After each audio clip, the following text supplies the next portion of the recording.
Le silence pesait sur la pente enneigée de Kolatsiakl, la montagne morte.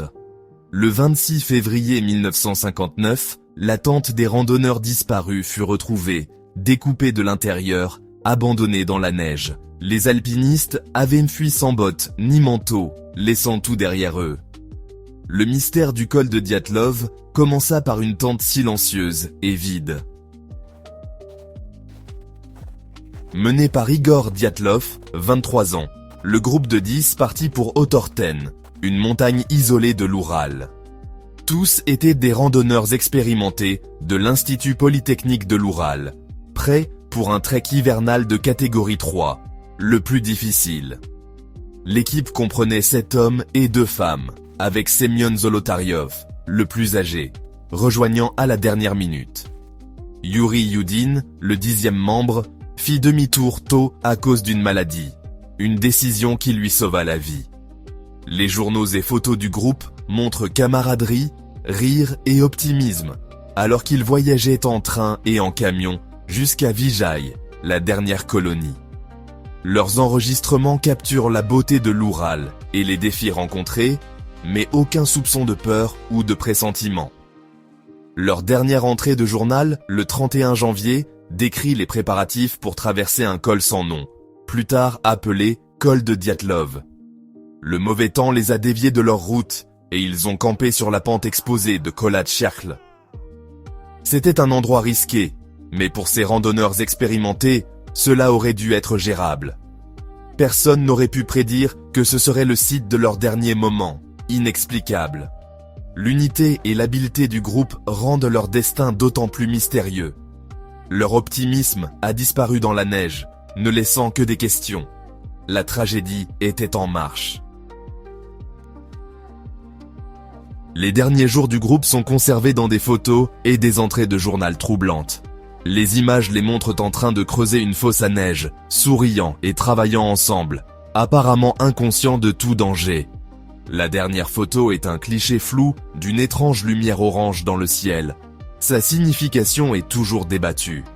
Leur dernière entrée de journal est technique, axée sur les progrès et la météo, sans mention de peur. Les enquêteurs ont déterminé que l'incident s'était produit dans la nuit du 1er ou au début du 2 février. Les randonneurs s'étaient installés, avaient mangé et se préparaient à dormir. Des empreintes de pas s'éloignaient de la tente, tracées sur près d'1 kilomètre vers la forêt. Les traces étaient ordonnées, non paniquées, suggérant que le groupe est resté organisé, même après sa fuite. Pourquoi marcher si loin, mal vêtu, dans un froid mortel? Le voyage de la tente à la lisière des arbres fut une lente marche vers l'oubli. Leur dernier pas était délibéré, une marche fatale au cœur gelé de l'Oural. La raison de leur exode calme reste le cœur du mystère. La neige a effacé le reste. Les 2 premiers corps, Yuri Doroshenko et Georgi Krivonichenko, furent trouvés près d'un cèdre, dévêtus jusqu'aux sous-vêtements à côté d'un petit feu. Leurs mains étaient écorchées, les branches au-dessus brisées. Ils avaient essayé de grimper, peut-être pour repérer la tente ou échapper à quelque chose.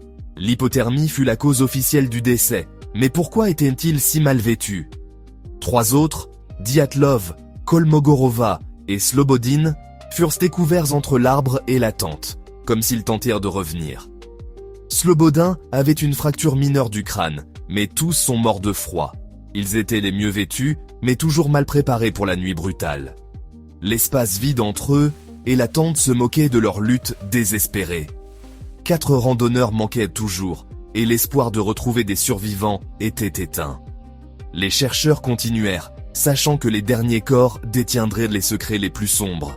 Chaque découverte approfondissait l'énigme. La montagne n'avait pas fini de révéler ses horreurs. La vraie violence restait à découvrir. Des mois plus tard, les 4 derniers corps furent retrouvés dans une fosse à neige, dans un ravin, à 75 mètres du cèdre. Dubinina, Zolotaryov, Thibaut Brignol et Kolevatov étaient mieux vêtus, ayant pris des vêtements de leurs amis décédés. La fosse montrait des tactiques de survie rationnelles, mais les corps racontaient une histoire différente. Ces randonneurs avait subi des blessures internes catastrophiques, des fractures du crâne et de la cage thoracique comparables à celles d'un accident de voiture. Pourtant, sans blessures externes. Le médecin a insisté sur le fait qu'un tel traumatisme ne pouvait pas être causé par une autre personne. Dubinina avait sa langue, ses yeux et une partie de ses lèvres manquant. Zolotaryov, ses globes oculaires. Certains ont blâmé les animaux charognards, mais la spécificité des blessures a alimenté d'interminables spéculations. La scène du ravin a transformé l'affaire d'un accident tragique en quelque chose de profondément étrange et violent. Le chaos n'était pas seulement dans leur fuite, mais dans la brutalité inexplicable de leur mort. La montagne avait caché ses pires secrets sous la neige. L'enquête était désormais en territoire inconnu. Le mystère ne fit que s'épaissir. Les blessures ont déconcerté les enquêteurs. Le premier groupe est mort d'hypothermie, mais avec des ecchymoses étranges et une fracture du crâne sur Slobodin. Les blessures internes du deuxième groupe étaient extrêmes. Fracture de la poitrine et du crâne sans traumatisme externe. La force était comparée à une explosion. Pourtant, il n'y avait aucun signe d'une telle explosion. La langue et les yeux manquants de Dubinina sont devenus le centre de théories folles, bien que l'explication officielle soit la charogne animale. Pourtant, la précision des blessures a soulevé des doutes. De faibles niveaux de radiation ont été trouvés sur certains vêtements, sans source claire. S'agissait-il d'une contamination provenant de leurs études ou de quelque chose de plus sinistre? Chaque indice, blessure, radiation, tissu manquant, ne faisait que soulever davantage de questions. L'affaire défiait les réponses simples. La théorie de l'avalanche reste la principale explication scientifique. Une petite avalanche de plaques aurait pu frapper la tente, provoquant panique et blessures, forçant les randonneurs à s'échapper en découpant la tente et à fuir. Craignant une autre glissade, ils ont marché jusqu'à la forêt, se sont séparés et ont succombé au froid. La théorie explique beaucoup, mais les critiques soulignent que la pente était trop douce et qu'il n'y avait pas de signe clair d'avalanche. La tente n'était que partiellement effondrée et les bâtons de ski étaient debout. Les traces des randonneurs étaient calmes, pas chaotiques. En 2021, des chercheurs suisses ont modélisé une avalanche de plaques retardées, déclenchée par des conditions uniques, offrant une nouvelle perspective. Ce modèle correspond mieux aux faits que les versions précédentes. Pourtant, tout le monde n'est pas convaincu. Le débat continue. Beaucoup rejettent la théorie de l'avalanche, attirés par des explications plus étranges. Certains croient que les randonneurs sont tombés sur un test secret d'armes soviétiques, expliquant les blessures et la radiation. Des rapports de lumières oranges étranges dans le ciel alimentent cette théorie. L'enquêteur principal a plus tard affirmé avoir subi des pressions pour clore l'affaire et croyait que des sphères volantes étaient impliquées. D'autres suggèrent une rencontre avec des ovnis, citant les blessures bizarres et le tissu manquant. Le folklore évoque les légendes du peuple Mansi ou même une attaque de Yéti. Mais les enquêteurs n'ont trouvé aucune preuve d'implication humaine ou animale. Les empreintes appartenaient uniquement aux randonneurs. L'étrangeté de l'affaire invite à des spéculations sans fin. Aucune théorie ne correspond à tous les faits. La vérité reste insaisissable.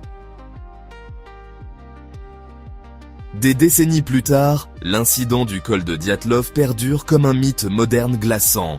L'affaire a été classée avec la vague expression « force irrésistible inconnue », alimentant les spéculations. Une réenquête en 2019 a incriminé une avalanche, mais beaucoup restent insatisfaits.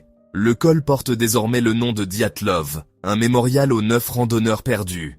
Leur histoire est à raconter dans des livres, des films et des documentaires, chacun cherchant des réponses. Mais le mystère central reste non résolu. Les preuves sont un tissu de contradictions, retraite calme, lutte désespérée, blessures dévastatrices et une tente coupée de l'intérieur. L'énigme du col de Dyatlov est une histoire sur les limites de notre savoir. Elle nous rappelle que certains lieux brouillent la ligne entre le connu et l'inconnu. Les randonneurs ont laissé des questions obsédantes, figées dans le temps. Peut-être n'aurons-nous jamais les réponses.